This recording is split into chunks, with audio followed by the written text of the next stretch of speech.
大家好，我係中原地產九龍豪宅嘅 Henry， 今次同大家介紹呢個單位呢，就位於又一居14座嘅高層 E 單位，實用面積1072尺，3房1套複式單位。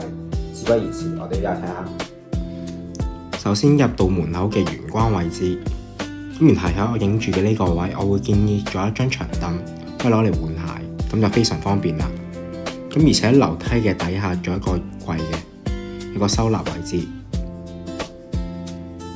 咁然後我哋再去客飯廳望一望，咁可以見到呢，佢個光源真係非常充足，而且空間方正，空間發揮自由度相當之高嘅。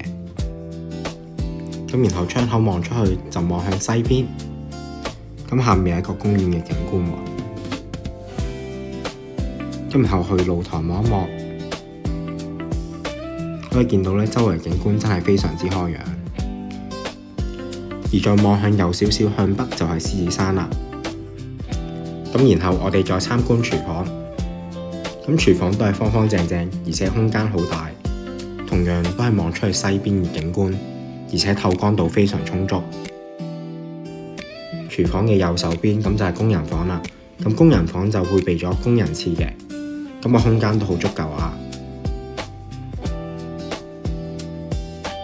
然後近門口樓梯直上，連接住3間房同埋一間洗手間。咁樓梯一直上左手邊就係洗手間啦。咁洗手間配備一個浴缸，而且一個通風窗口。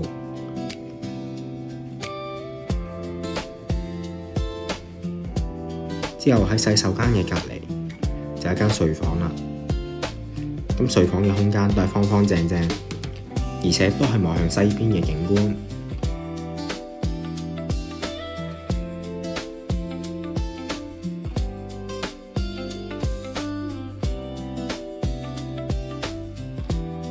然後喺樓梯第2層中間嘅直入呢，就同樣都係一間睡房，同樣都係方正嘅設計，而且空間感真係好充足喎。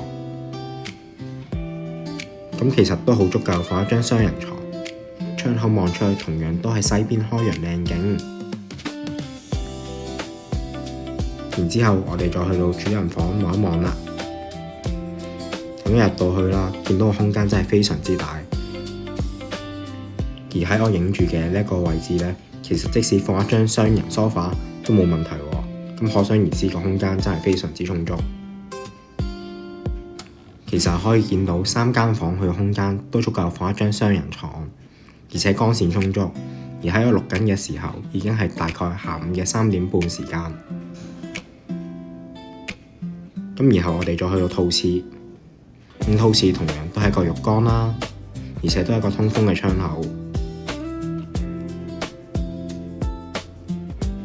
然後主人房有一個位置非常之特別，佢呢度係一個嘅儲物室。總括嚟講，呢個單位就真係廳大房大，咁而且咧可以見到啦，3間房都好足夠擺張雙人床都冇問題。咁可想而知佢個空間使用率真係非常之高嘅。好啦，我哋今日睇住咁多先啦。如果有任何疑問，歡迎致電690772297，我哋下次見，拜拜。